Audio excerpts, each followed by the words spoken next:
La oposición entre la fe y la razón, como la ven algunas personas, o entre la razón y la religión, como la ven otras personas, tiene su origen más claro en los siglos XVIII y XIX.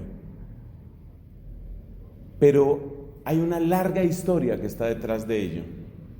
Y esa larga historia, como estamos viendo, pues tiene que ver con estos filósofos griegos que, sin descartar necesariamente los mitos de su tiempo, mitos religiosos de su tiempo respecto a los dioses, empiezan a plantear explicaciones que no requieren de lo que nosotros podríamos llamar agentes sobrenaturales.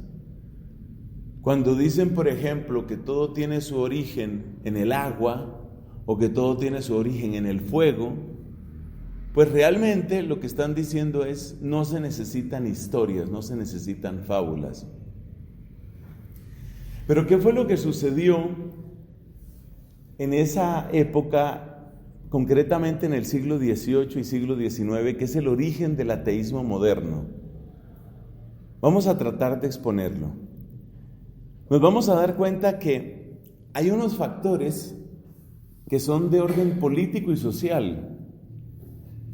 Hay otros factores que tienen que ver con el desarrollo de la ciencia y la tecnología, y hay otros factores que tienen que ver propiamente con la filosofía. Es decir, el ateísmo moderno tiene varias raíces, no es solamente un tema de discusiones y no es solamente un tema intelectual. Entonces, estamos diciendo las raíces, ¿no? Raíces del ateísmo moderno, del ateísmo moderno. Nos damos cuenta que hay una serie de raíces que son de orden político y social. Político-social. Hay otras raíces que son de orden científico-tecnológico.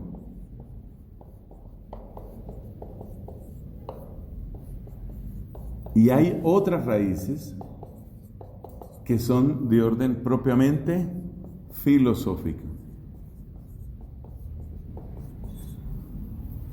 Empecemos por la parte política y social. Lo que a mí me parece más interesante esto y lo que le va tal vez a servir más a usted es que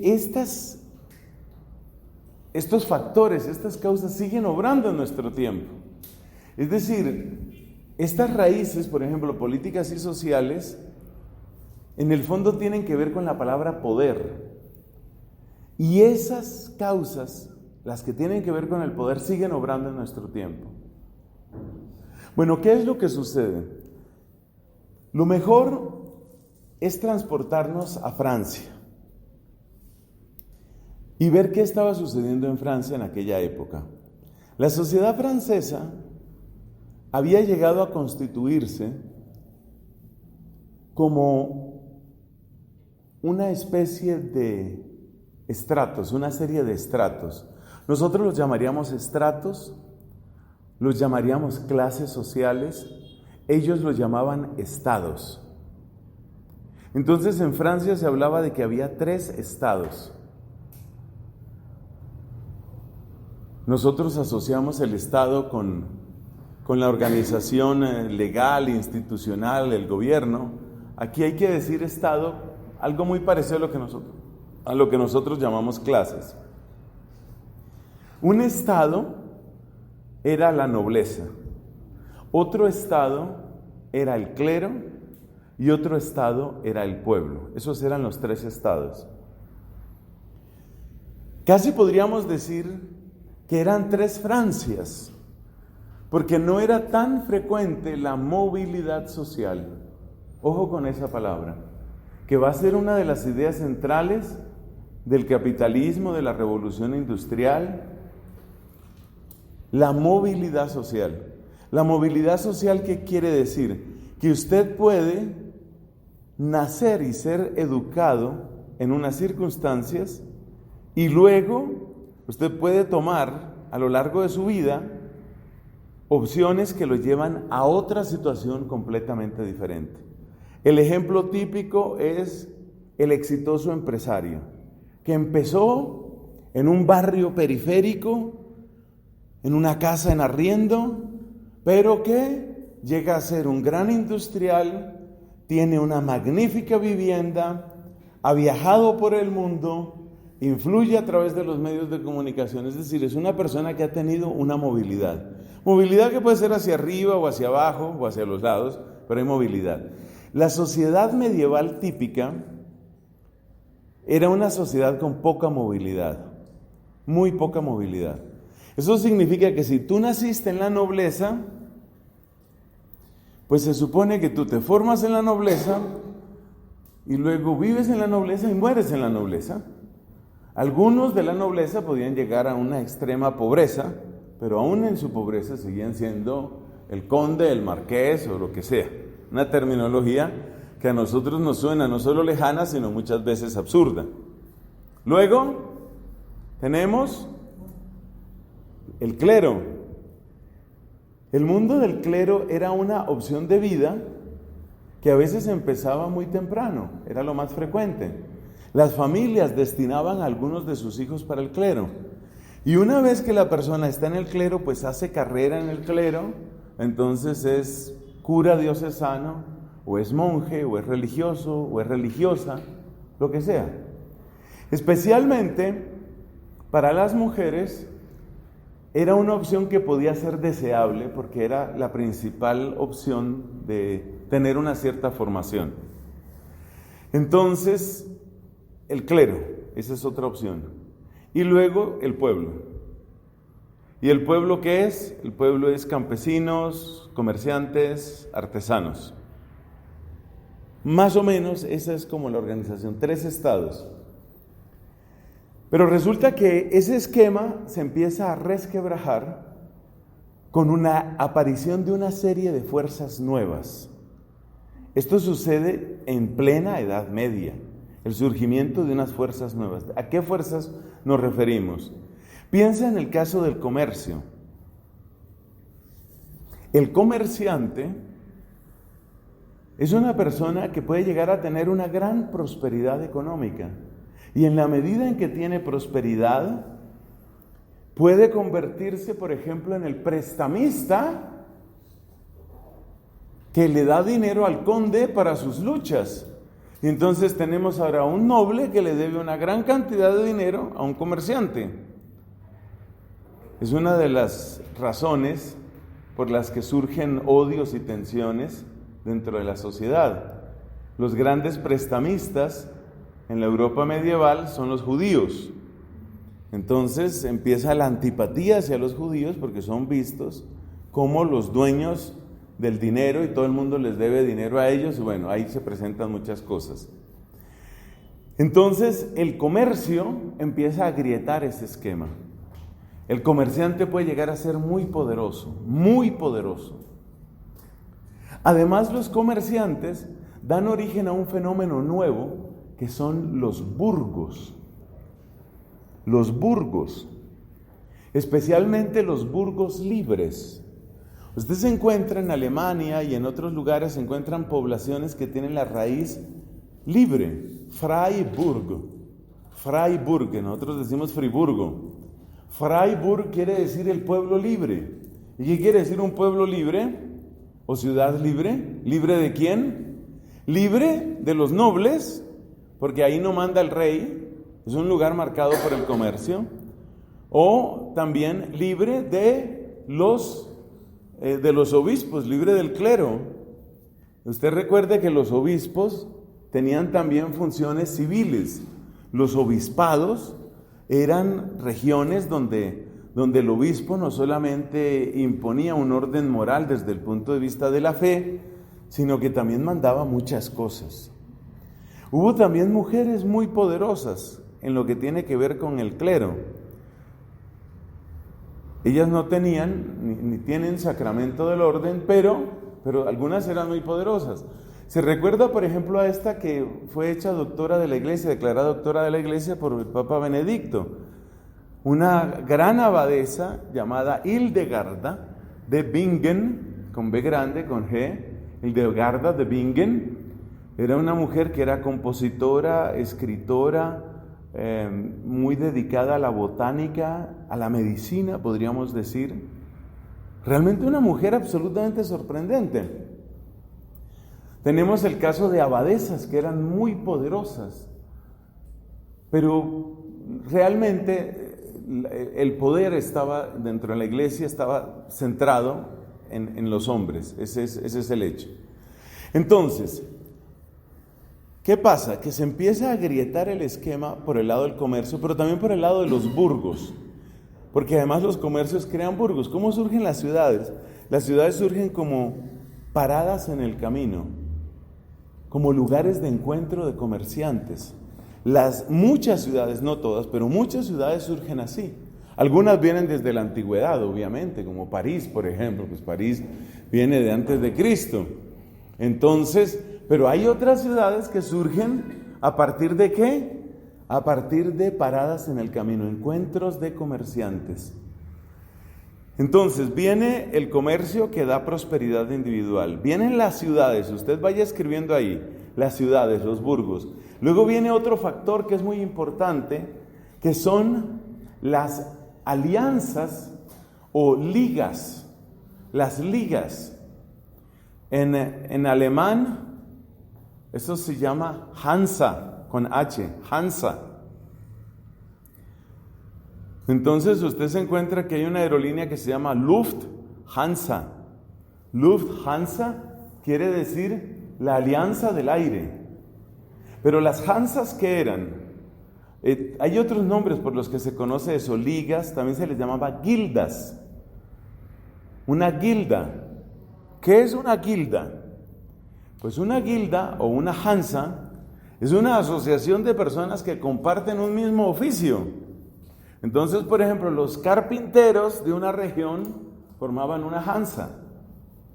Las Hansas sirven para garantizar que no haya una competencia desleal de precios, sirven para protegerse de las amenazas de ladrones y de otros personajes indeseables, sirven también para ayudarse en momentos de dificultad. Por ejemplo, una alianza de cultivadores de vino, de cultivadores de viñas, debo decir, ¿no?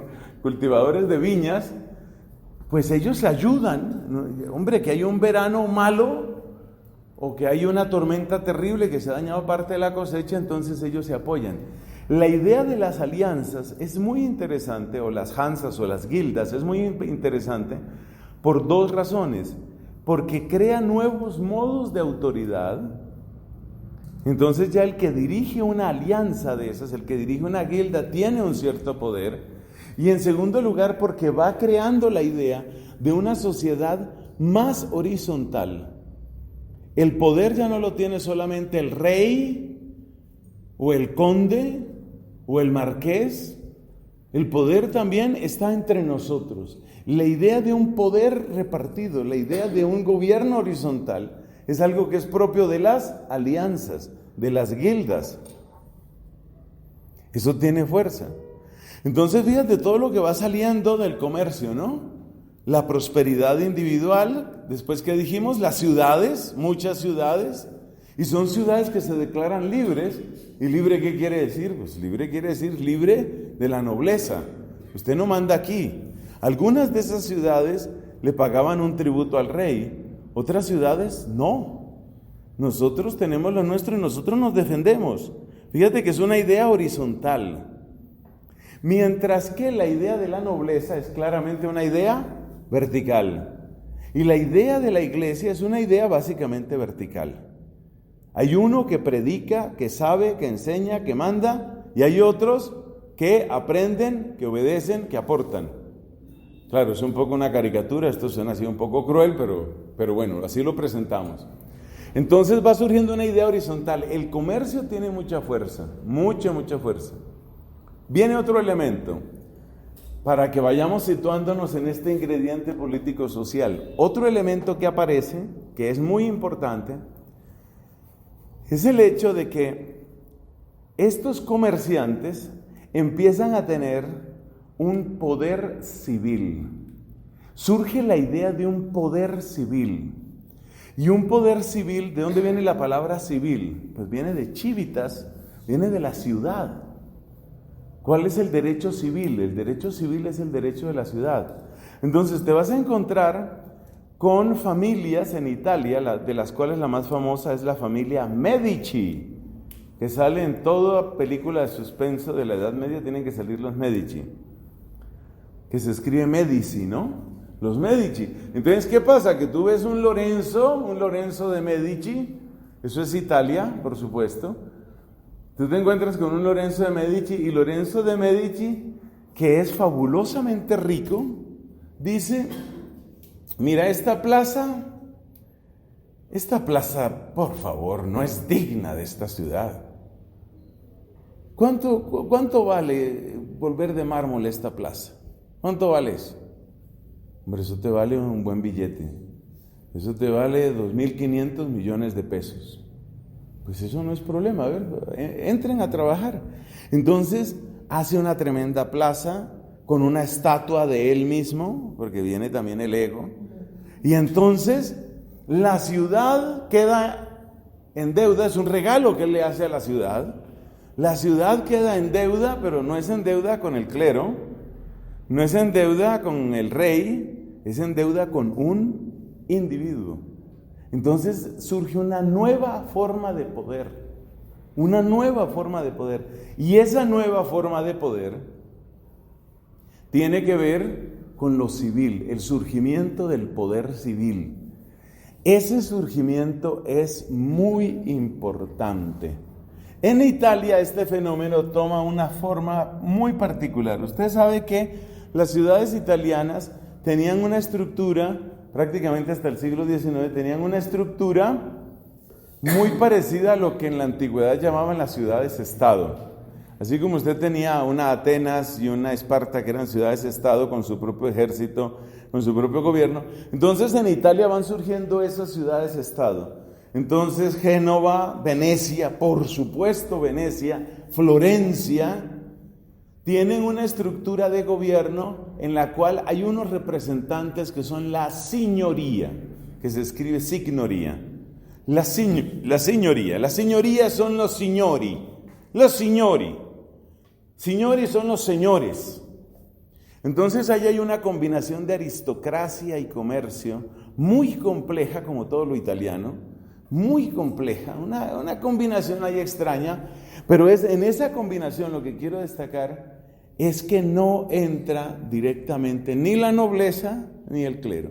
O sea, estamos viendo que están surgiendo fuerzas nuevas que empiezan a cuestionar y a agrietar el esquema anterior, el modo de ver anterior. Obviamente, esta fuerza nueva está muy unida ¿a qué? Pues está muy unida al arte. Y resulta que la iglesia, alguien diría que es inspiradora, pero si vamos a ser un poquito casi cínicos, diríamos que es consumidora de esa arte. Entonces la iglesia empieza a depender de esto. Es la época, claro, nos hemos devuelto un par de siglos, pero es la época en donde te encuentras a un Miguel Ángel, te encuentras a un Rafael, te encuentras a todos estos personajes que son absolutos genios. Caravaggio y toda esta gente son genios del arte. Y la iglesia es una contratista más de los artistas. Ojo con eso. La iglesia es contratista del artista. ¿Eso qué quiere decir? Que la iglesia, en ese esquema, ya no es el centro absoluto de la sociedad, sino que es una que contrata más. Es decir, así como Lorenzo de Medici puede decirle a un artista: mira, hazle una estatua a mi hijo, allá en el centro de la plaza. A ver, hijo, párate ahí, posa, tú le haces la estatua. Así como el artista trabaja para Lorenzo, el artista puede trabajar para el obispo, puede trabajar para el papa, pero la iglesia es una contratista más, una más. Es decir, la iglesia deja de ser centro, deja de ser la autoridad. Es respetada, sí, es respetada, pero poco a poco la iglesia empieza a ser una institución más. No es la institución que marca el ritmo, no es la institución que marca, podríamos decir, las claves de comunicación social. Se convierte en una institución más. Bueno, nos falta el elemento que va a cambiar mucho las cosas, porque todo esto de los comerciantes, los gobiernos civiles, los artistas, todavía no es un ataque frontal a la iglesia. De hecho, muchas de estas personas tienen culturalmente una simpatía, una conexión con la iglesia, una buena conexión. Ellos no están de pelea con la iglesia. Cada vez más miran al clérigo de igual a igual, ¿no? Usted tiene su iglesia que la quiere poner bonita y yo tengo mi casa que la quiero poner bonita. Es de igual a igual. Ya la cosa es mucho menos de admiración, ya no es tan sobrenatural. Usted allá en su parroquia, yo aquí en mi palacio, más o menos así funciona. Pero viene algo muy importante, y ese algo muy importante es la difusión del conocimiento. Y ese sí es, como dicen en inglés, un game changer. Eso sí cambia las cosas. La difusión del conocimiento. Eso sí cambia las cosas. ¿Por qué cambia las cosas? Porque la difusión del conocimiento crea una autoridad en paralelo a la autoridad de la iglesia. Y una autoridad que no va a dejar de crecer durante todo este tiempo. Me explico. Si usted analiza desde el punto de vista social, ¿dónde radica, dónde empieza la gran autoridad de la iglesia? Usted se da cuenta que tiene que ver con un libro y tiene que ver con un mensaje. Es decir, en últimas, ¿de dónde viene que haya que escuchar a un tipo que se para allá y dice cosas? ¿De dónde viene eso?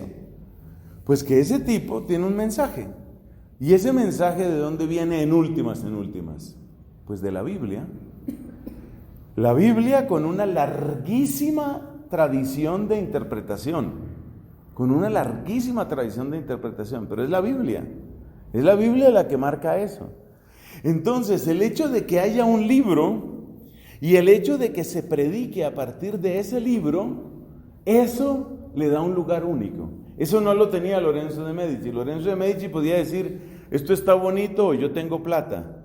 Pero para yo entrar en tu vida, para yo tener un puente que conecta mi vida, mis opiniones, con tu vida y tus decisiones, ¿cuál es el camino?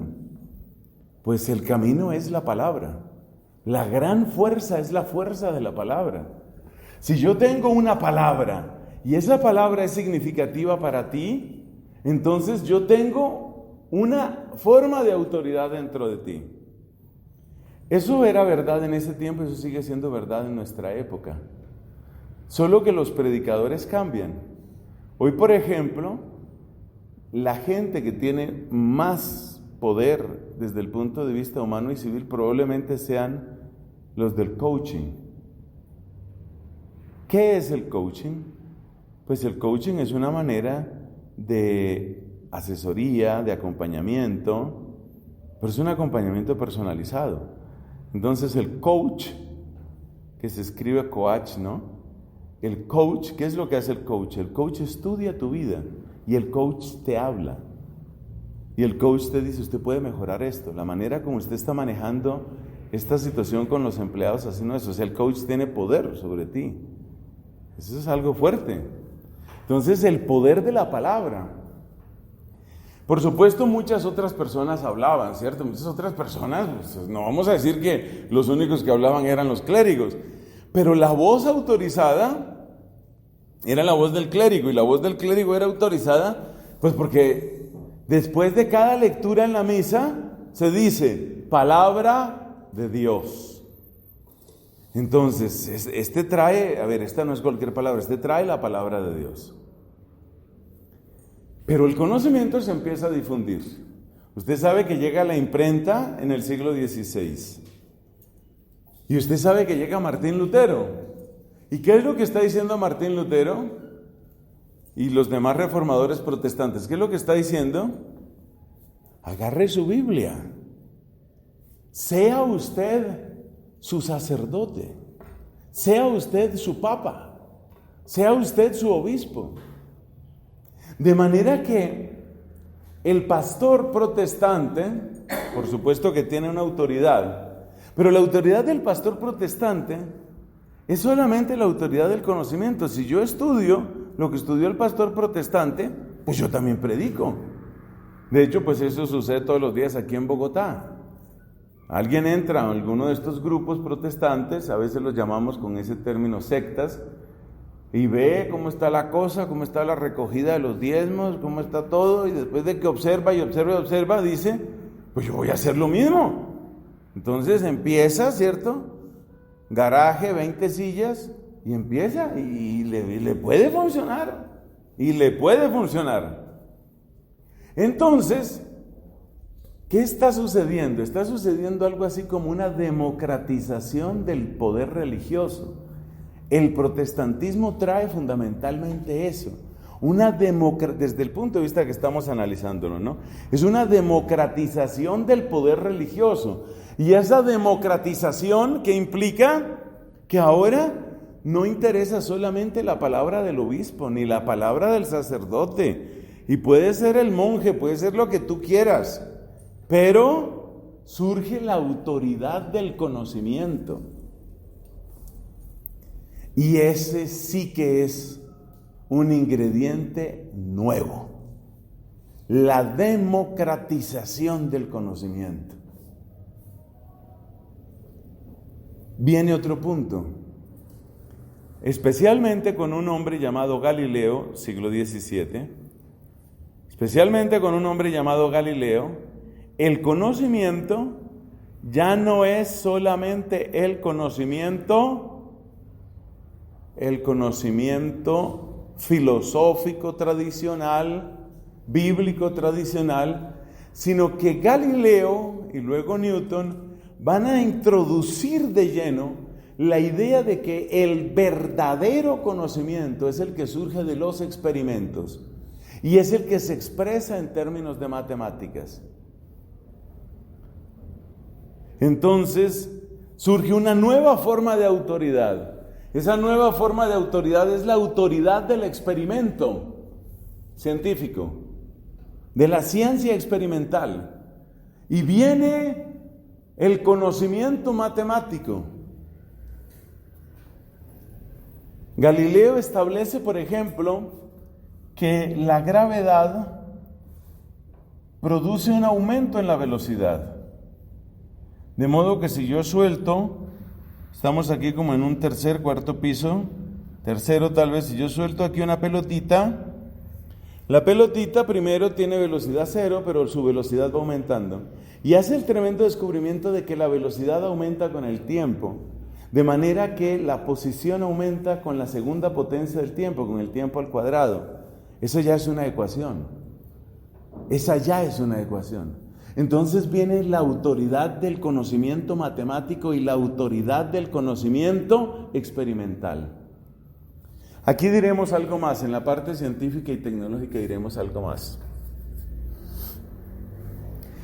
Bueno, ahí estaban servidos todos los ingredientes para que en el siglo XVIII se presentara el gran fenómeno, la gran colisión. Esa gran colisión es la Ilustración. ¿Por qué lo llamamos la gran colisión?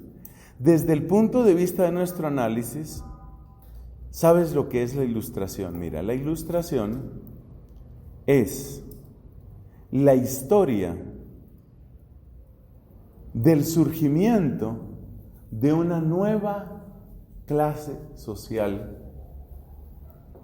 Es la historia del surgimiento de una nueva clase social. 2 puntos.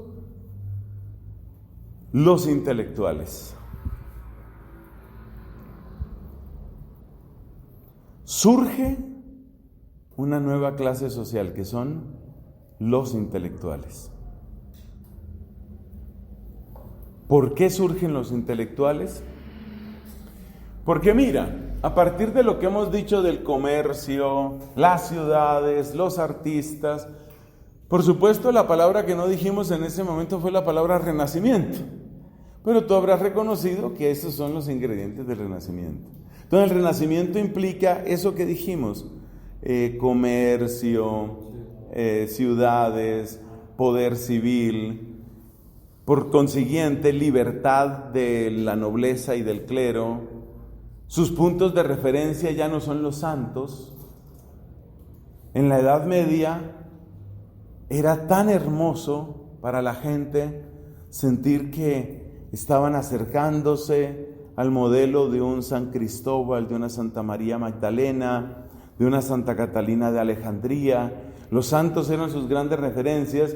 Estos del Renacimiento no, los del Renacimiento ya quieren acercarse a Virgilio, quieren acercarse a Ovidio, quieren acercarse a los grandes personajes, artistas, escritores de la antigüedad.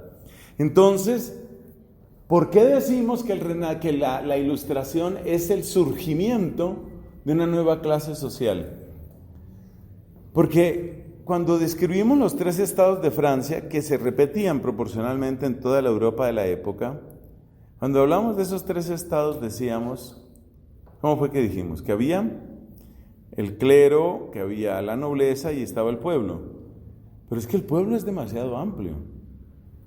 El pueblo es demasiado amplio. O sea, ahí tienes desde ganaderos, agricultores, carpinteros, hasta grandes comerciantes y científicos. O sea, el científico es tan pueblo, dentro de ese esquema, es tan pueblo como el que apenas sabe cultivar higos. Entonces, quiere decir que estos intelectuales están buscando su propio lugar, quieren una rebanada, y una rebanada jugosa del poder. Realmente lo que están buscando es poder. Y por eso la Revolución Francesa se plantea como una lucha del pueblo contra la nobleza y el clero. ¿Cómo se lucha contra la nobleza? Se la presenta con sus peores colores. ¿Qué es la nobleza? La nobleza es gente corrupta, egoísta, viviendo en un lujo decadente a costa de todos nosotros. Por consiguiente, agárreme a Luis XVI, agárreme a María Antonieta y vamos a decapitarlos. Que se vea que corre la sangre. Entonces es el pueblo contra la nobleza, pero ya vamos a ver si es el pueblo o no es el pueblo. Y toca pelear contra la iglesia. La Revolución Francesa es una guerra contra la iglesia, eso está claro. ¿Y por qué hay que pelear contra la iglesia? Hombre, la razón es muy sencilla.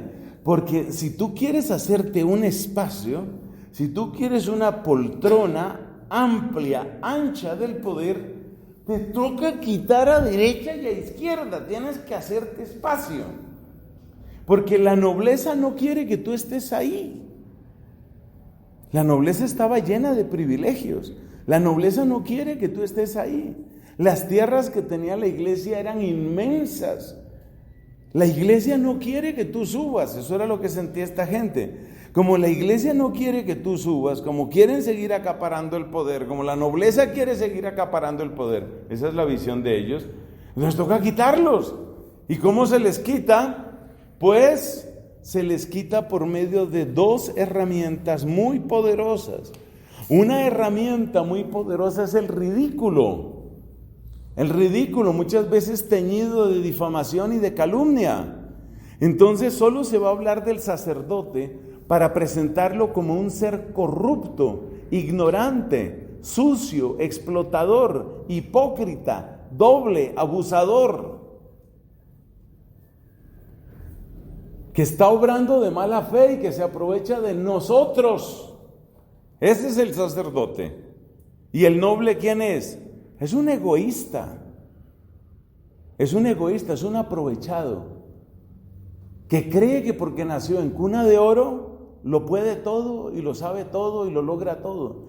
Entonces, estos intelectuales que han descubierto la fuerza del conocimiento, la fuerza de la ciencia, utilizan la ciencia como arma. Si tú miras a Newton no ve en el conocimiento una razón para dejar de creer en Dios. Este dato le puede servir. Newton escribió más de teología que de matemática o de física. Galileo murió amigo del Papa. Cualquier otra calumnia que le hayan dicho, olvídela. Ellos eran gente religiosa. Galileo encargó que una de sus hijas estuviera, y hasta su muerte estuvo, en un convento. Estos no peleaban, ellos no peleaban con Dios. La pelea entre la razón y la fe es una pelea fundamentalmente política y social. Era necesario desacreditar a la iglesia, como era necesario desacreditar la nobleza, para abrirse espacio como fuera. Y la herramienta fundamental es el ridículo. Y el transporte de ese ridículo es el teatro. El teatro es importantísimo. Mire, de una manera que uno no se puede imaginar en nuestra época, porque hoy el teatro es una actividad cultural casi exótica. ¿Cuántas personas van a teatro más de una vez al año? Es un número de población mínimo. La gente está muy ocupada viendo sus videos, están en Netflix o yo no sé en qué están. La gente no está para el teatro, pero el teatro era fundamental, porque el teatro era la manera de imaginar otro mundo, era la manera de imaginar otra sociedad, y era la manera de atacar sutilmente con el ridículo a la nobleza ¿y a qué más? Y al clero. Era la manera de atacar. Entonces, siempre se va a presentar el punto de vista de la iglesia como un punto de vista torpe, hipócrita, egoísta, sucio. No hay un solo personaje de iglesia en todos los escritos de Voltaire, que es el gran propagandista de este modo de pensar. No hay un solo personaje de iglesia que sea respetable. Todos son sucios o ridículos o las dos cosas. Sucios o ridículos o las dos cosas. Entonces, el ridículo es una herramienta muy importante. Y el segundo elemento, que es el que va a lograr los resultados, es acudir a las masas. Vamos a darle un nombre corto: levantamiento de las masas. ¿Qué es el levantamiento de las masas? Es una estrategia que luego se volverá muy popular gracias a los escritos de Federico Engels, que eso ya es siglo XIX, obviamente. ¿Y en qué consiste el levantamiento de las masas? Consiste en ir donde tú estás a predicarte y a decirte: ¿sabe usted por qué está tan mal? ¿Usted sabe por qué está tan mal? Mire, porque hay un obispo degenerado que se traga todo lo que usted trabaja con tanta fuerza y que mientras tanto le está predicando que sea buenito. Por eso usted está así de mal. Entonces, el levantamiento de las masas es una labor de predicación. Es una labor de predicación que intenta producir una reacción emocional. Por eso yo les dije, pongamos entre comillas que fue el pueblo el que derribó a la nobleza y al clero. Eso póngalo entre comillas, ese pueblo, porque no es el pueblo. Y el lenguaje de los derechos del hombre, ese lenguaje pues tiene una cierta base filosófica, nadie lo niega, pero el lenguaje de los derechos del hombre es un lenguaje absolutamente oportunista. Mira, Francia en aquella época tenía su principal colonia en Haití. Y una de las grandes paradojas de esta época es que cuando los escritos de los derechos del hombre, pues obviamente escritos en francés, que además se llama Declaración de los Derechos del Hombre y del Ciudadano. Es muy importante el ser ciudadano, es el elemento civil, muy importante ser ciudadano. Entonces yo no soy en primer lugar hijo de Dios, católico, criatura, redimido por Cristo, ¿qué? Yo soy citoyen, yo soy un ciudadano, eso es lo que yo soy, un ciudadano. Y como ciudadano tengo mis derechos, los derechos del hombre y del ciudadano. Cuando las noticias de los derechos del hombre y del ciudadano llegaron a Haití, los haitianos, morenitos, africanos, se pusieron felices. Y cuando ellos empezaron a reclamar sus derechos, entonces los franceses dijeron, no, un momentico, ustedes no. La gran hipocresía francesa se llama Haití. Esa es la gran hipocresía francesa. Porque demuestra que la Declaración Universal de los Derechos del Hombre y del Ciudadano no era universal. Era una herramienta de predicación para producir el levantamiento del pueblo, el levantamiento de las masas. Entonces, realmente lo que sucede en la Revolución Francesa es el levantamiento de las masas guiadas por la predicación de unos cuantos intelectuales que quieren su tajada de poder. Esa es la manera más cruda como te puedo presentar la Revolución Francesa. Es el levantamiento de las masas guiadas por la predicación de unos intelectuales que quieren su jugosa tajada de poder y que se aprovechan de algunos elementos. ¿Cuál es la calumnia más famosa del siglo XVIII? Usted es posible que la haya oído. Se cuenta, hoy sabemos que es una absoluta mentira, se cuenta que cuando la reina María Antonieta, esposa de Luis XVI, que además no era francesa, lo cual la hacía poco atractiva para los franceses, cuando María Antonieta recibe noticias de que hay protestas, ella pregunta, ¿por qué están protestando? Y le dicen, porque no hay pan. Y dijo ella, pues que coman torta. La manera como ella hubiera resuelto el problema a su nivel de clase social. Si por hoy no hay pan, pues pan de trigo, pues nos comemos alguna torta. O sea, tú te imaginas la ira que eso produce en la gente.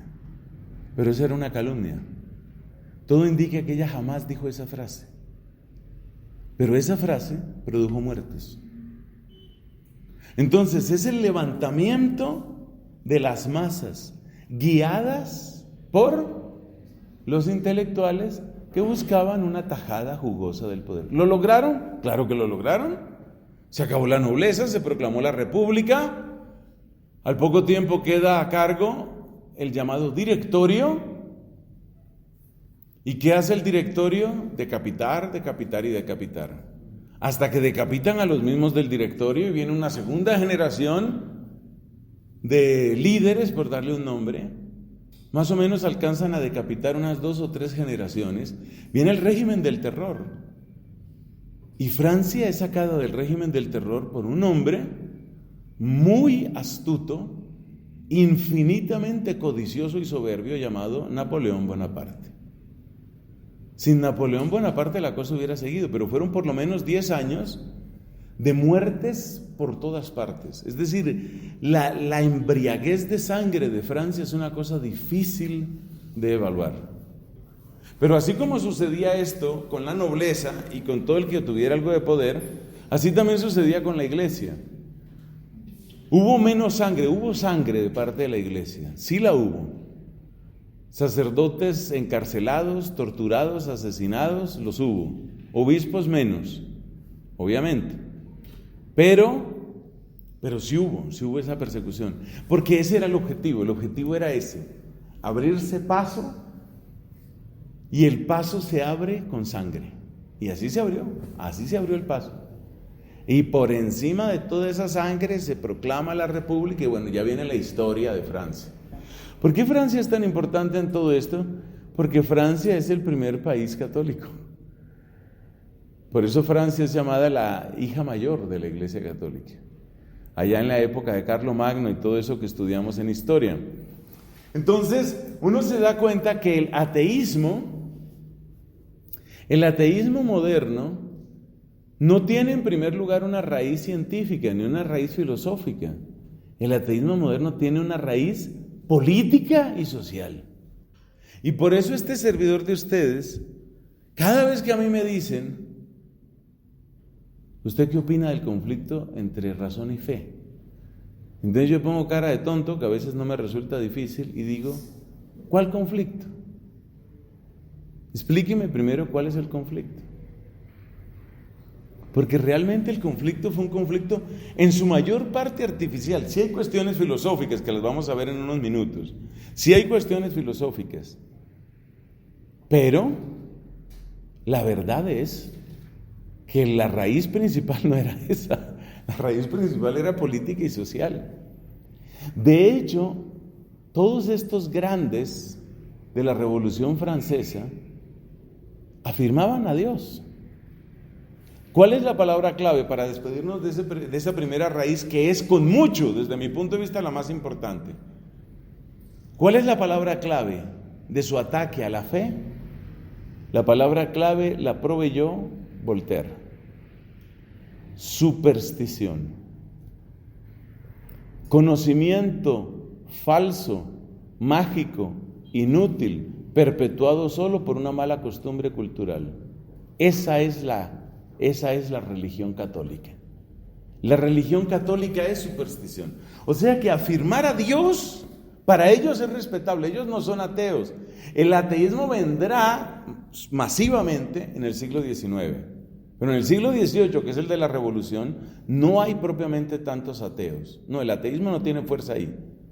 Lo que a ellos les interesa no es el ateísmo. Y eso demuestra una vez más que el principal conflicto no era filosófico, ni era religioso, era un conflicto político. De lo que se trataba era de conseguir poder. De eso era de lo que se trataba.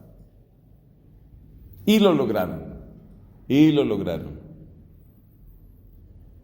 Bueno, entonces, ¿en qué consiste la acusación de superstición?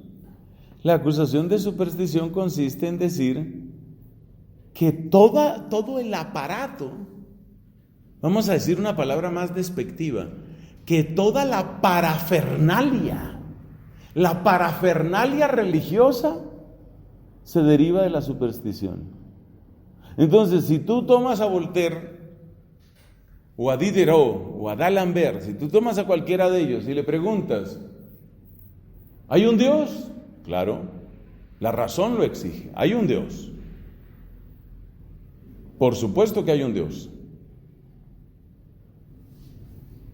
¿Ese Dios se ha manifestado? Sí. Vemos sus manifestaciones en la grandeza de la creación. Bien. ¿Cómo más se ha manifestado ese Dios? De ninguna otra forma. ¿Y la Biblia? La Biblia. ¿Me vas a hablar en serio? La Biblia. La Biblia es una cantidad de historias horripilantes, sangrientas, ridículas. Es la mayor acumulación de superstición que ha conocido la historia. Y apoyada en esa cantidad de pamplinas, ahí tienes montados a los sacerdotes haciendo los suyos y haciendo plata y predicando a la gente, viviendo manada de hipócritas corruptos. Y ahí el tipo se suelta con todas las blasfemias y todo lo que tuviera que decir. La iglesia, según Voltaire, que es el gran líder de todo esto, la iglesia es la infame. Ese es el nombre que ella tiene. Hay que perseguir a la infame. ¿Por qué? Porque la iglesia es la institución social que se ha hecho con el poder a base de la superstición. Pero Dios es respetable. Dios es respetable. ¿Y cómo se conoce a Dios? Pues Dios se conoce por el mismo camino de la ciencia. Esa es la idea que ellos tienen. Así surge una cosa que se llama deísmo. Ese es el deísmo. El deísmo afirma un Dios, afirma que existe un Dios. Eso se llama deísmo. Pero ese Dios no es el Dios que habla, no es el Dios de los profetas, no es el Dios de los patriarcas, no es el Dios de Moisés ni de la alianza. Ese Dios no tiene nada que ver con Cristo. ¿O sí? Eso lo vamos a ver en el siglo XIX. ¿Qué pasa en el siglo XIX? Porque el gran problema que queda por resolver es, bueno, ¿y entonces Cristo quién es? ¿Existió o no existió Cristo? ¿Qué pasó con Cristo? Y hay que explicar la Biblia. ¿Y la Biblia qué es? Entonces la Biblia es solo una colección de historietas. Esos problemas quedan pendientes por ahora, pero estoy planteando lo que ellos dijeron. Lo que ellos dijeron es, se puede afirmar que hay un Dios, pero ese Dios se manifiesta solamente por las obras de la creación, lo demás son supersticiones y lo demás es la corrupción propia de una cosa sucia, una infame que se llama la iglesia. Y por consiguiente hay que acabar con la iglesia. O sea que la guerra de ellos no es directamente con Dios, la guerra es contra la iglesia. Es algo político y social. Eso es de lo que se trata. Queda a los historiadores evaluar qué tanta responsabilidad tenía la iglesia en esto. Probablemente la verdad, como suele suceder, no está ni en un extremo ni en otro. Hay relatos de la época que muestran que la gente, empezando por la gente más sencilla, tenía gran amor a la iglesia, gran amor a los sacerdotes, gran amor a la liturgia.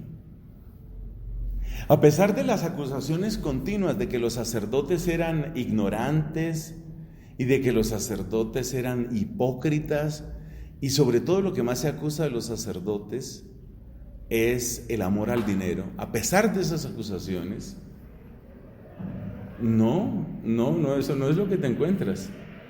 ¿Sabes, entre otras, qué sacerdote famoso vivió en esta misma época, esta misma época? El cura de Ars. Esta es la época. Él se ordenó por la época de la Revolución Francesa. Y todo el mundo sabe que el cura de Ars, por supuesto, es absolutamente excepcional, es un santo y un santo gigante. Juan María Vianney, con doble N se escribe el nombre de él. Y uno sabe que él es un santo muy grande y en ese sentido enormemente virtuoso. Pero es que el nivel de austeridad, de penitencia, de ascetismo, de sobriedad del cura de Ars es una cosa impresionante. Y como él, pero no hasta ese nivel, había muchísimos. Entonces, llegar a decir que la iglesia entera solo quería plata y que todos eran unos hipócritas, no es cierto. Hay muchísimos que trataban de vivir de la mejor manera, con gran espíritu de oración, con mucho sacrificio, atendiendo a enfermos. Es decir, no se nos olvide que esta es la Francia de San Vicente de Paúl. No se nos olvide que esta es la Francia que en sus momentos de mayor dificultad y pobreza, el brazo en el que se pudo apoyar fue el brazo de la iglesia. Y repito, es la iglesia de San Vicente de Paúl, que cambió completamente el rostro social de Francia a base del Evangelio. Entonces uno ve que muchas de estas acusaciones son exageradas. Por otro lado, que había sacerdotes hipócritas con su celibato, bebedores, amigos del dinero, pues sí. Claro que sí, tenía que haberlos. Y en el alto y bajo clero había de eso. Pero la acusación masiva, eso de tomar toda la iglesia y calificar a toda la iglesia de infame, pues es una infamia. Eso no es cierto. O sea, simplemente no es cierto. No es cierto. Y la manera de saberlo es ir a escritores que estén por fuera de esta lógica de la ilustración. Y ahí se da uno cuenta que eso no es cierto. Guardando las proporciones, es un poco lo que puede suceder en nuestra época con el tema de los abusos sexuales del clero. En algunos lugares la proporción de abusos sexuales llega a menos del 1%. Se justifica tratar a todos los curas como pederastas y no sé cuántas cosas por ese 1%, pues claro que no.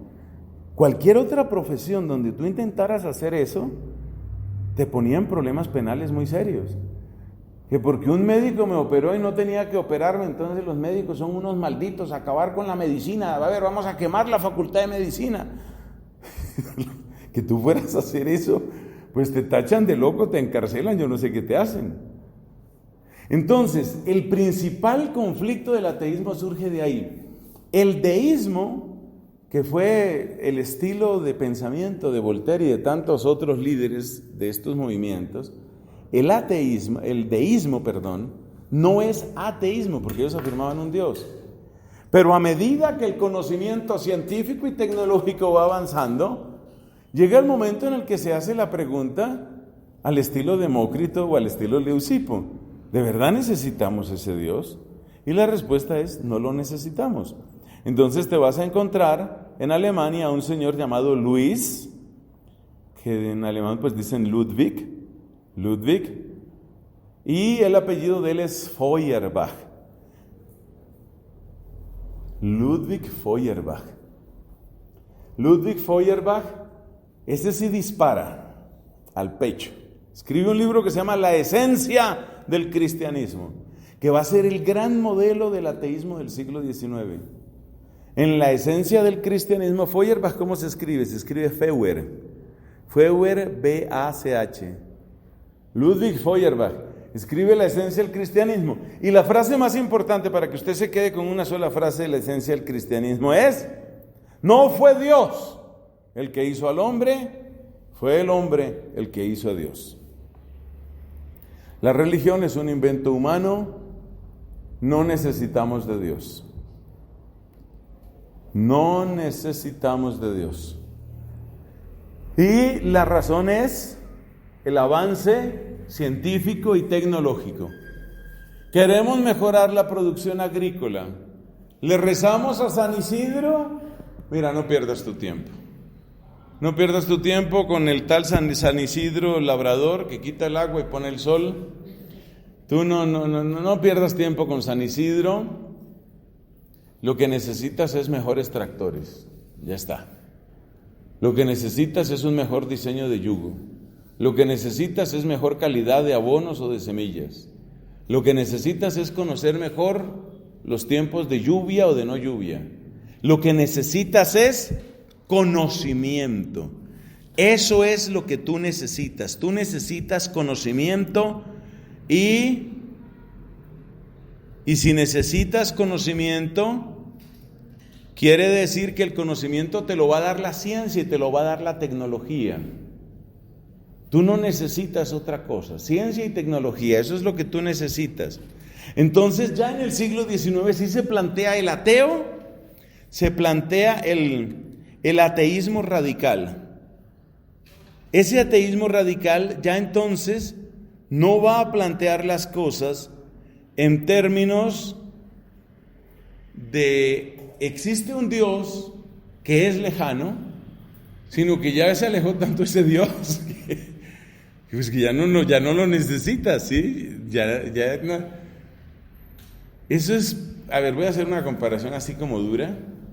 Es como esas personas que tristemente han tenido que vivir la separación de sus padres, casi nunca ven a un papá, y ese papá está tan lejos que realmente es como si no existiera.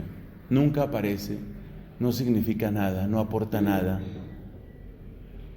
Entonces Dios se volvió ese papá ausente, ese papá que se fue de casa, dejó la iglesia, dejó el mundo. Es un Dios que ya realmente no importa.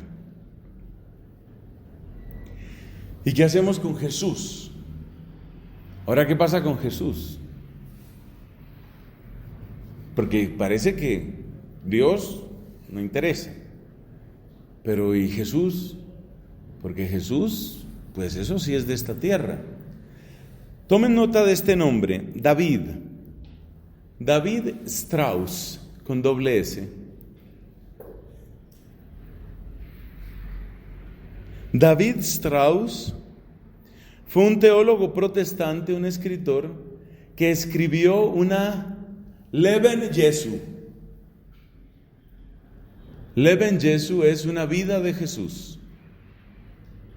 Y después de David Strauss, van a venir otras vidas de Jesús. Un análisis muy interesante de las vidas de Jesús se encuentra en el tomo primero de la obra Jesús de Nazaret del Papa Benedicto XVI. Si usted tiene ocasión de leer esa obra, yo se la recomiendo vivamente. Benedicto XVI escribió 3 tomos de una obra que se llama Jesús de Nazaret. En el primer tomo, el Papa Benedicto estudia las vidas de Jesús, de las cuales, con mucho, la más famosa es la de David Strauss. Básicamente, ¿qué es lo que van a hacer las vidas de Jesús? Van a convertir a Jesús en un modelo, vamos a ser un poquito cínicos, en un modelo de ciudadano. Jesús es el modelo el modelo del ciudadano. Es decir, es una persona, ¿cómo lo describimos? Es una persona justa, amable, solidaria. Algunos escritores de nuestra época, sobre todo en la querida España, se inventaron una palabra que me fascina, que es la palabra buenismo. El buenismo es la religión que surge de las vidas de Jesús. El buenismo consiste básicamente en que lo máximo que le puedes pedir a la religión es ser buena persona. Mira, no seas mala gente, o sea, mala leche tampoco, o sea, ser buena persona. Y ser buena persona, ¿qué es? Hombre, respeta al otro, ¿sí? Una serie de virtudes humanas básicas, ¿no? Vas a ser solidario, vas a ser respetuoso, vas a ser amable. Si alguien tiene que salir del ascensor antes que tú, le das el paso, ¿sí? Entonces, ¿eso cómo se llama? Eso se llama el buenismo. Y las vidas de Jesús van a ser posible, van a presentar a Jesús de esa manera. De modo que lo sobrenatural de Jesús, concebido de una virgen. ¡Ay, caramba!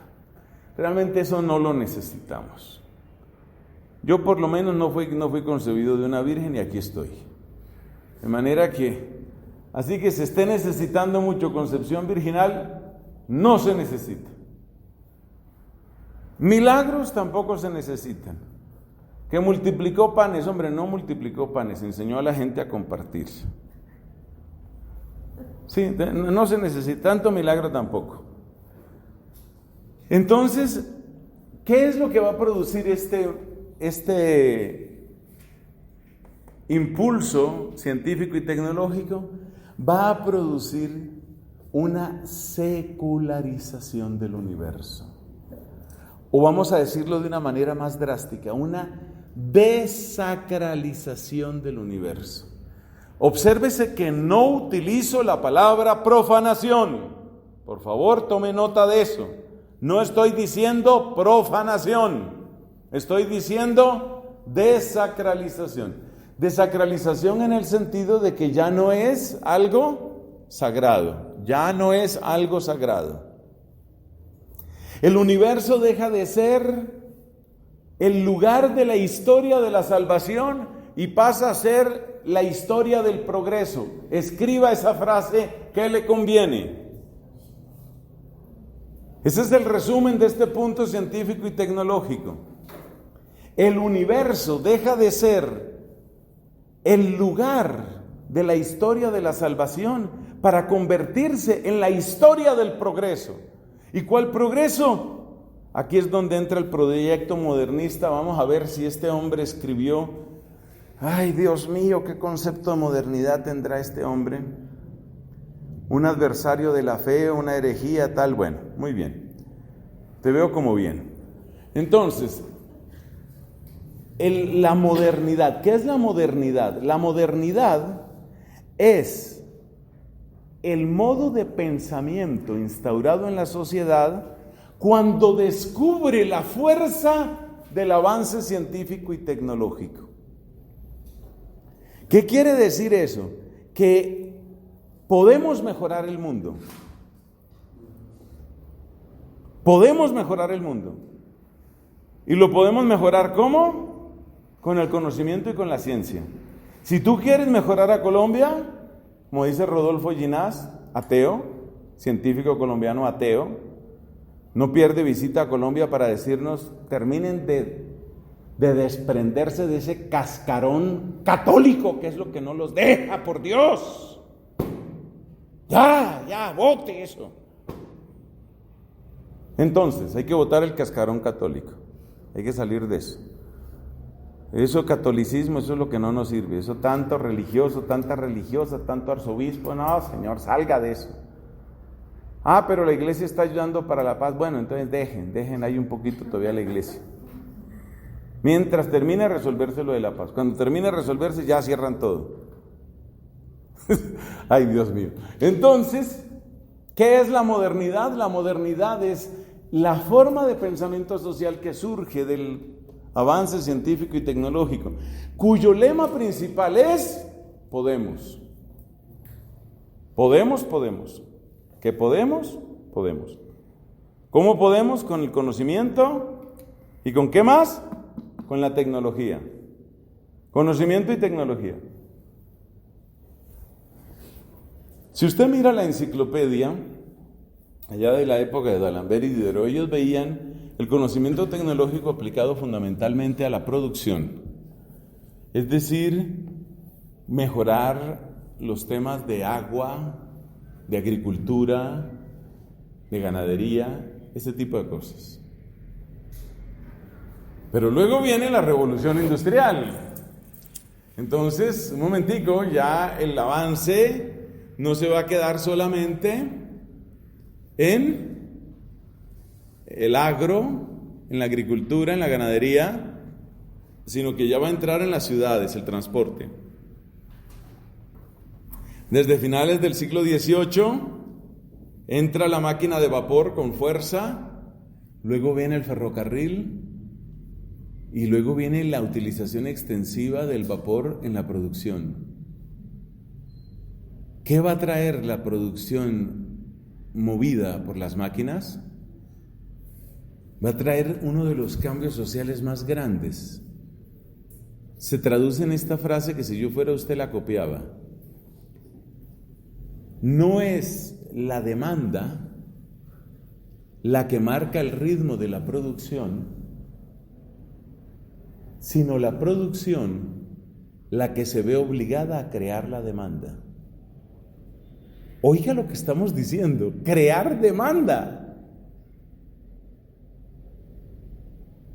¿Cuántas camisas había que hacer en el pasado? Las que la gente necesitara. Pero cuando tengo una máquina que hace camisas, por supuesto estoy simplificando, ¿no? Pero cuando tengo una máquina que hace camisas, mi problema ya no es quién necesita camisas, sino qué hago para que la gente necesite camisas.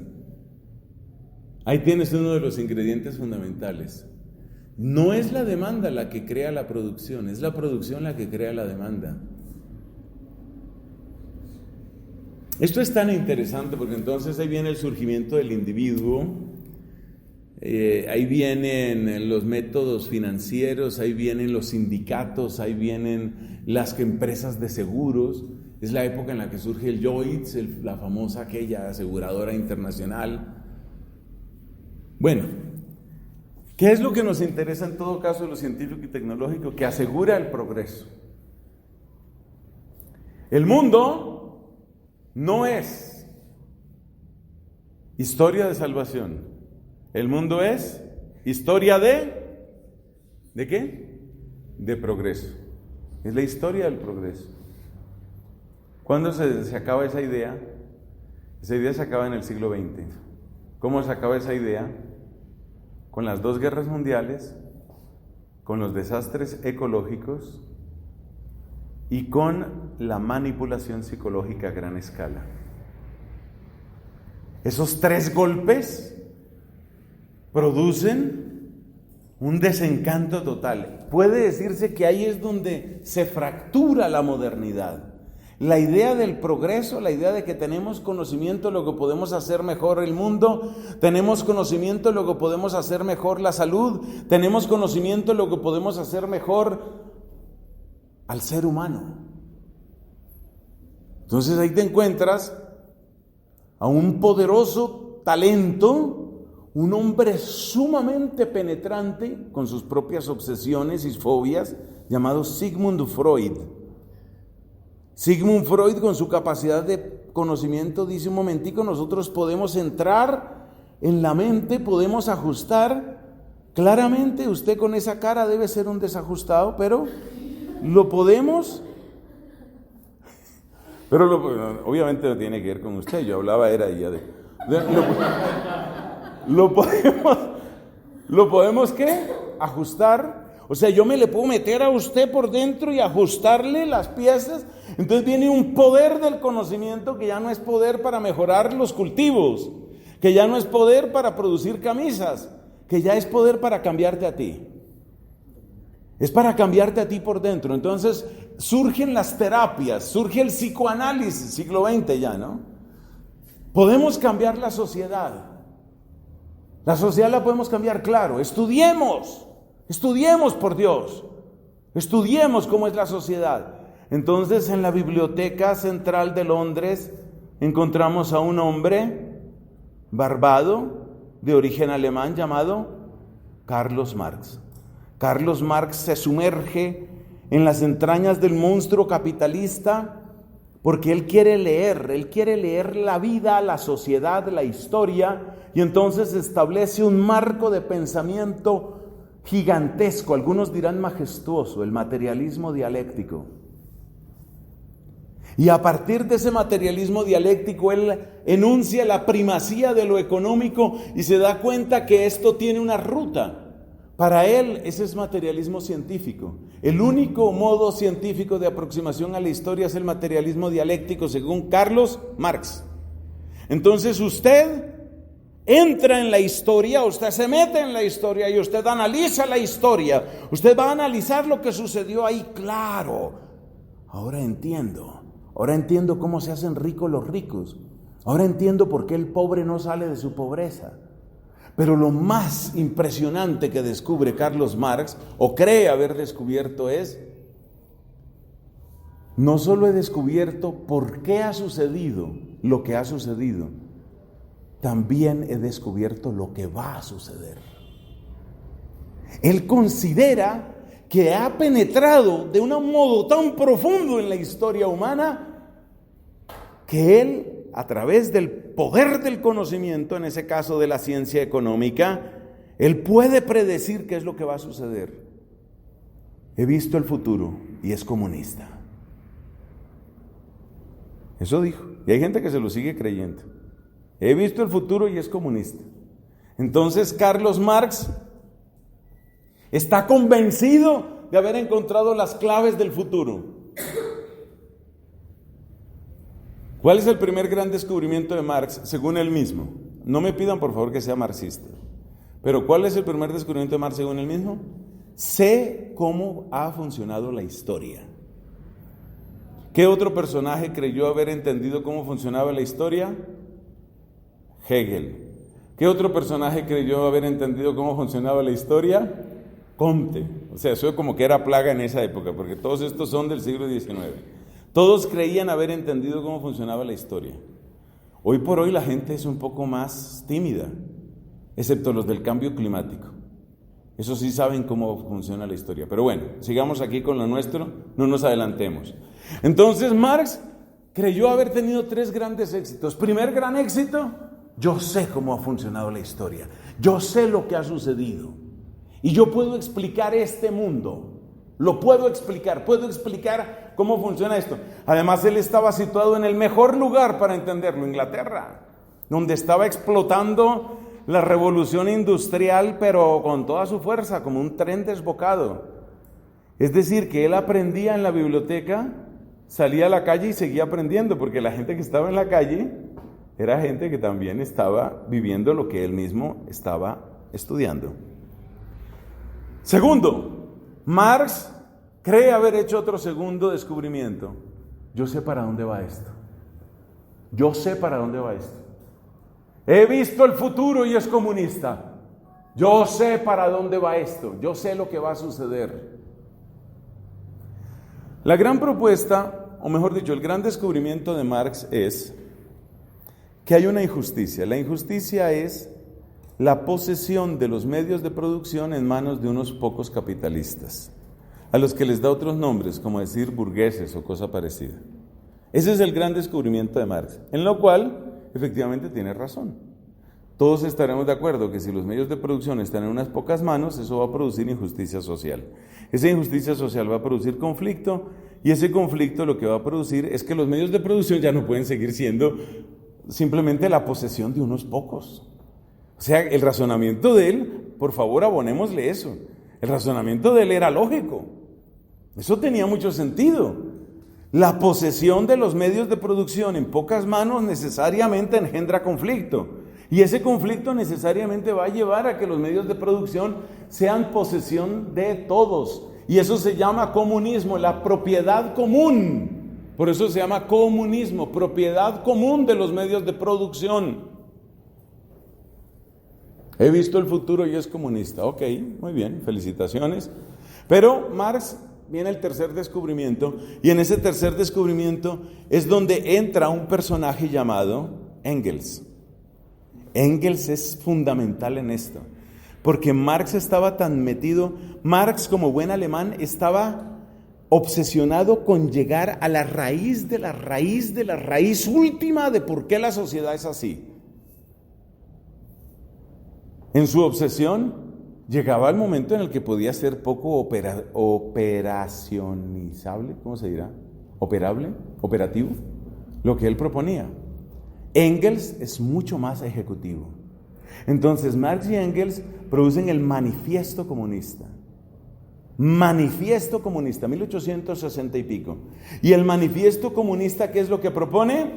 ¿Cómo hacer operativo esto? Entonces el tercer descubrimiento de Marx, ¿cuál es? Yo no solo sé para dónde va la humanidad. Óigame por favor esta frase que es lo más arrogante que usted va a oír hoy. Yo sé cómo acelerar la historia humana. Esa es la pretensión de Marx. Yo sé para dónde va la humanidad, pero es que no solo sé para dónde va, sino sé cómo acelerarla. Como quien dice, mire, de todas maneras vamos a llegar allá. Como vamos a llegar allá de todas maneras, aceleremos esto. ¿Y cómo se acelera esto? Se acelera con la lucha de clases, se acelera con la dictadura del proletariado y se acelera con la creación de un Estado. Pero a ese esquema le falta algo.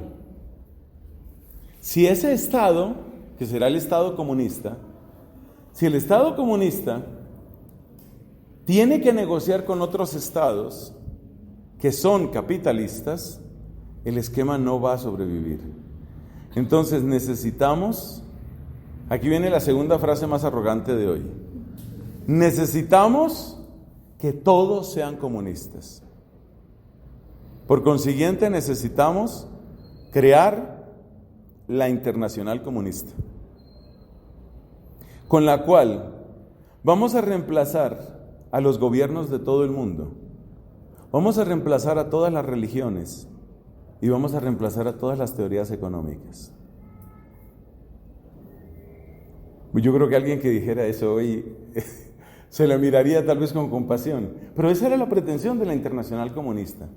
Vamos a reemplazar a todos los gobiernos, a todas las religiones, a todos los sistemas económicos, y vamos a crear un mundo que sea realmente comunista, un mundo en el cual desaparecerán las injusticias, un mundo en el que habrá progreso para todos y un mundo regido por la ciencia, por el conocimiento, no por esas tonterías en las que anda la gente rezando, encendiendo velas, mandando decir misas, por Dios, ¿hasta cuándo? Esa era la idea de Marx. Entonces ahí va lo científico y tecnológico. Augusto Comte también tuvo su idea del progreso. Entonces Augusto Comte dice que en una primera fase la humanidad es mitológica, en una segunda fase la humanidad es filosófica, pero que en una tercera fase la humanidad es científica.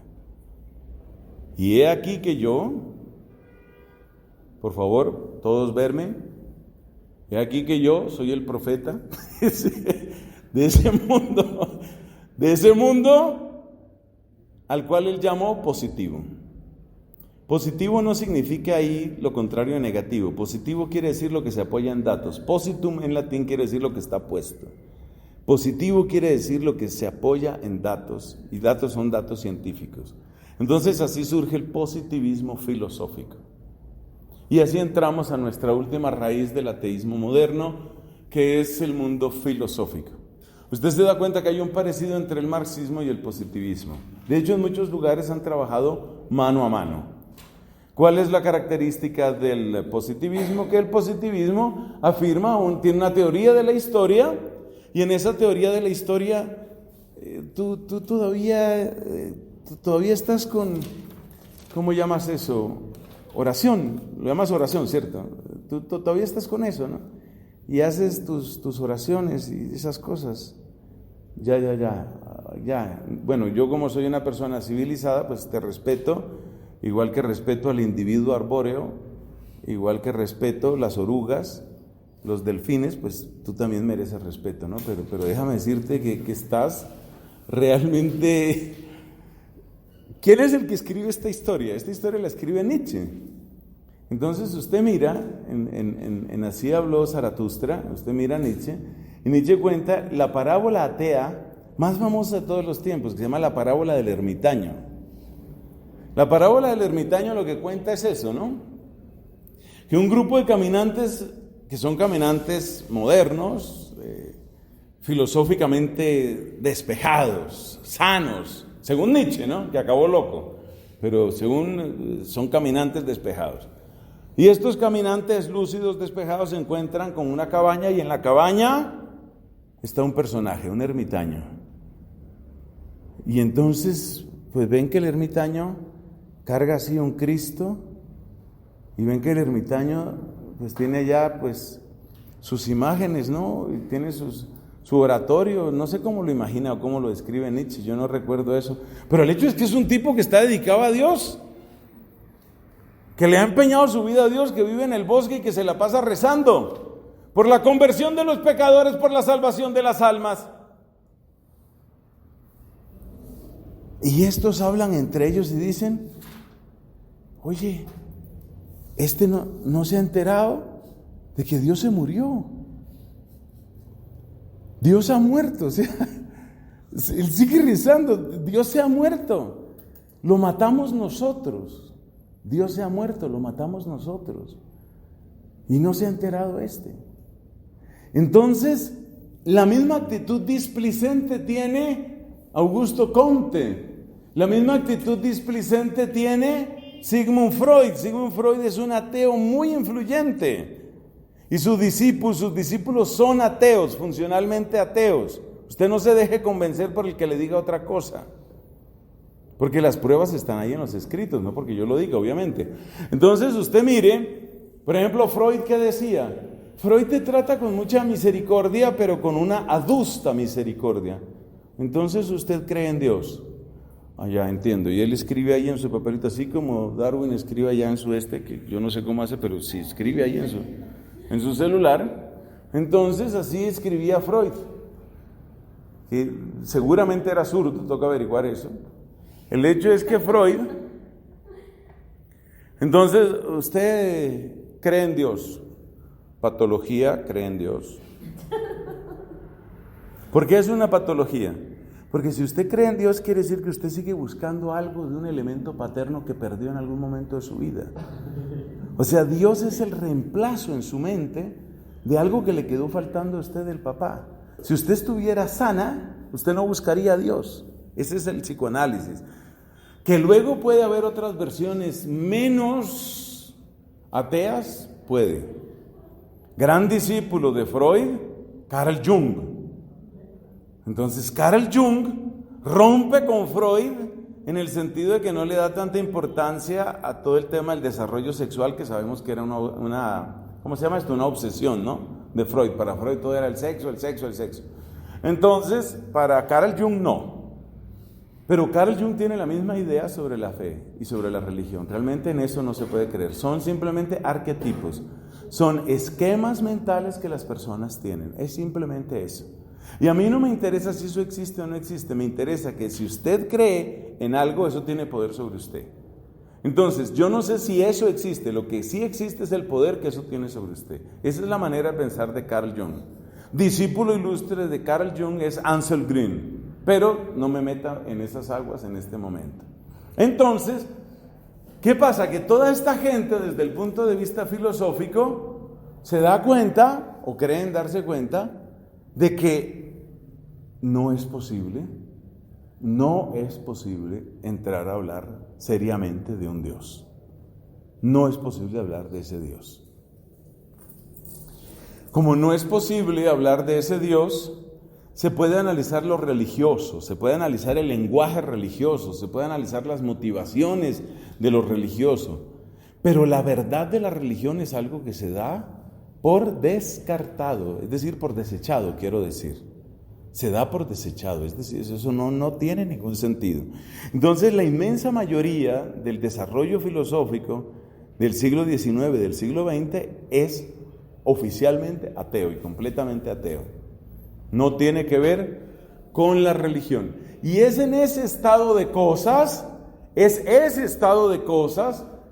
el que conocemos como ateísmo moderno. O sea, es una combinación de la iglesia es hipócrita y estorba. La ciencia nos basta y la razón, esta razón, no admite ese Dios.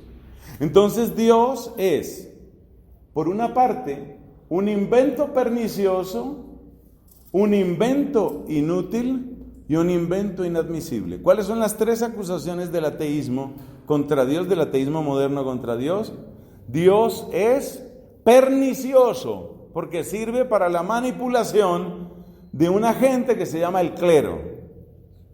Es pernicioso, es dañino, es venenoso, ponzoñoso. Dios es un invento y es un invento ponzoñoso, pernicioso, dañino. Dios es un invento inútil, no necesitamos de Dios. Hombre, que si tienes un problema, pues te vas a terapia, ya está. Que tienes una depresión, te haces un tratamiento psicológico. Que tal vez no es psicológico, pues te tomas tus pastas y ya está. Para eso están los psiquiatras, para eso están los psicólogos, para eso están las facultades, las universidades. Déjate esas tonterías. Entonces Dios es un invento, primero dijimos pernicioso, después dijimos inútil y después dijimos inadmisible. ¿Y por qué es un invento inadmisible? Es un invento inadmisible porque dentro del terreno de la razón humana parece que ese Dios no cabe. Pero usted se da cuenta, porque usted es una persona aguda, usted se da cuenta que este último es bastante flojo. Y nos vamos a dar cuenta que precisamente es aquí, en la parte filosófica, donde tenemos más que trabajar, donde hay más trabajo. Es ahí donde hay más trabajo. Y por eso nosotros vamos a abordar la parte filosófica.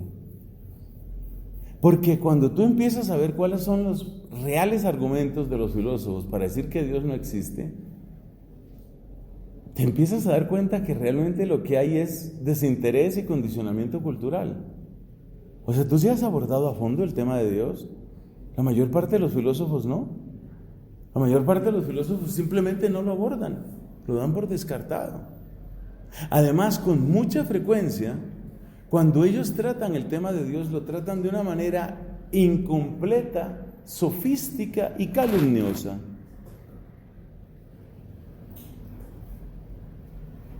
Entonces, de estas tres raíces, la más débil es la raíz filosófica. Las otras también se pueden contradecir, obviamente. Esa raíz política y social y esas acusaciones generalizadas contra la iglesia, eso realmente apesta, eso es una cosa sucia. Y lo del progreso científico, hoy hay muchas dudas en eso. Dijimos que hay tres grietas en la modernidad. ¿Cuáles son las tres grietas de la modernidad? O los tres golpes fuertes contra la modernidad. Las guerras mundiales. ¿Cuál era el país tecnológicamente más avanzado del planeta a comienzos del siglo XX? Alemania. ¿Cuál es el país que comete las peores crueldades y de modo más sistemático, continuado, persistente? Alemania. ¿Cuál era el país que iba más adelantado en física, en matemáticas, en química, en filosofía, en el mundo entero? Alemania. Es decir, ¿cuál era el país del que se podía esperar más según esa idea del progreso? Alemania. ¿Y cuál fue el país que produjo la desaparición sistemática de millones y millones y millones de personas? Alemania. O sea que esa racionalidad exaltada, ¿te acuerdas a los de la Revolución Francesa, la diosa razón? No, parece que es la diabla razón, será porque esa razón produce, como dijo el pintor ¿no? El español Goya, el sueño de la razón produce monstruos. Goya tiene dos etapas, ¿no? Una etapa luminosa y una etapa oscura. Y la etapa oscura de Goya surge precisamente del encuentro con la Ilustración, porque Goya tenía la idea de que la Ilustración, empezando por el nombre, significaba una especie de océano de luz, o para utilizar una terminología más reciente, una especie de tsunami de luz. Pero cuando él ve la manera como llegan los franceses, o sea, nos estamos devolviendo a siglos XVIII y XIX otra vez, ¿no? Cuando él ve como comienzos del XIX, cuando él ve cómo llegan los franceses, cuando él ve la brutalidad, el abuso, el desprecio, la arrogancia, la irracionalidad del sistema racional francés, entonces entra el Goya oscuro, donde está el famoso cuadro ese de los fusilamientos y donde está el cuadro famosísimo de él, El sueño de la razón produce monstruos. Si no ha visto ese cuadro, tiene que verlo, por favor. No sé en qué se le pasa a usted la vida, tiene que ver ese cuadro para darse cuenta de cómo este hombre llega a esa conclusión. Entonces, la racionalidad hoy no convence a mucha gente. De hecho, esto que se llama posmodernidad, en buena parte es un desencanto de la racionalidad. Según ha dicho el filósofo Bátimo, con doble T, Bátimo y algunos otros que son los grandes estudiosos de este fenómeno de la posmodernidad, la generación posmoderna no cree en los grandes relatos ni cree en la gran racionalidad, y apenas tú empiezas a hablarle, háblale tú a la gran mayoría, hay de todo, ¿no? Pero si tienes ocasión de ir a Europa, ponte tú a hablar de la verdad, la bondad, la justicia, y de inmediato te empiezan a ver, este hombre para dónde irá, o sea, ya es un peligroso, este es un peligro. Porque si hablas de la verdad, que ahora tú conoces la verdad, ahora nos vas a enseñar, ya llegó el iluminado, callarse todos, llegó el iluminado, no sea ridículo, nadie conoce la verdad. Entonces se ha instaurado socialmente una etapa nueva que se llama posmodernidad, que no cree mucho en este tema del progreso. Cuando le dicen a uno que el agua que estamos tomando está llena de microplásticos, entonces uno dice, pues entonces no somos tan racionales, estamos echando a perder el planeta, no somos tan racionales. Vamos a poner medidas para limitar la destrucción ecológica. No prosperan, porque ¿cuál es una de las principales medidas que habría que hacer? Pues volvernos vegetarianos todos, dicen los que saben. Una de las razones principales de la producción de dióxido de carbono es la producción de carne. Empezando por la alimentación misma de las vacas, que además de comer todo el día no saben hacer otra cosa sino arrojar gases a la atmósfera. Entonces es muy complicado, lo de las vacas es muy complicado, deberíamos volvernos vegetarianos. Bueno, entonces hubo una chica que se volvió vegetariana. Ustedes saben que las mujeres son muy valientes, entonces ella se volvió vegetariana y ella quiso demostrarle al universo que un vegetariano puede hacer todo lo que puede hacer cualquier persona. Entonces ella se volvió atleta vegetariana, y se volvió escaladora, alpinista vegetariana, nadadora vegetariana, artista vegetariana, y su gran cumbre era subir al monte Everest vegetariana. Y se murió. Entonces tenemos problemas. Luego vienen unas explicaciones científicas muy interesantes de por qué un vegetariano es muy difícil que suba el monte Everest.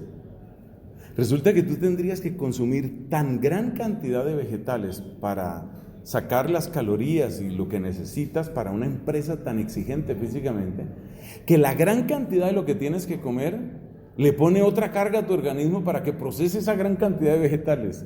O sea que o te mueres por falta de recurso o te mueres por exceso de carga de vegetales. No sabemos cuál de las dos cosas le pasó a esta chica y pues ha muerto. Pero ¿qué demuestra esa chica y tantas otras? Ahora la que está de moda es Greta, ¿no? La famosa sueca Greta Thunberg, que el día de hoy ha empezado. Usted está mal en la vida si no sabe quién es Greta. Greta es una sueca de 16 años que no va al colegio porque está ocupada hablando en Francia, en Holanda, en Alemania. Ella no tiene que ir al colegio porque ya sabe todo. Ella ya sabe todo lo tiene claro. Y entonces ahora Greta se va en barco. Greta se llama. Y el apellido es algo así como Thunberg, una cosa así. Pero si tú pones Greta Ecología, te sale inmediatamente en internet.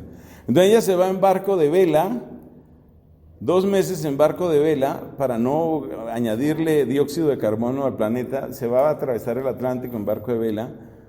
Bueno, en fin, no me hagan hablar de Greta. El hecho es que esas personas, ¿qué están diciendo esas personas? Están diciendo que no creemos en el progreso. Porque el progreso nos produce unos aviones supersónicos que luego no se los aguanta nadie por el ruido. Y nos produce unos aviones rapidísimos que no se los aguanta nadie porque acaban con el planeta. Por eso Greta quiere viajar en barco de vela. Bueno, entonces, este elemento de calumnia eclesial o calumnia a la iglesia y este elemento del progreso ilimitado no tienen tanta fuerza hoy. Realmente la parte más interesante está aquí. Aquí es donde está. Ahí es donde está lo esencial y en eso nos vamos a concentrar. Y vamos a ver cómo han sido calumniados los grandes argumentos filosóficos para la existencia de Dios. Esta será nuestra siguiente tarea. Gloria al Padre, al Hijo y al Espíritu Santo.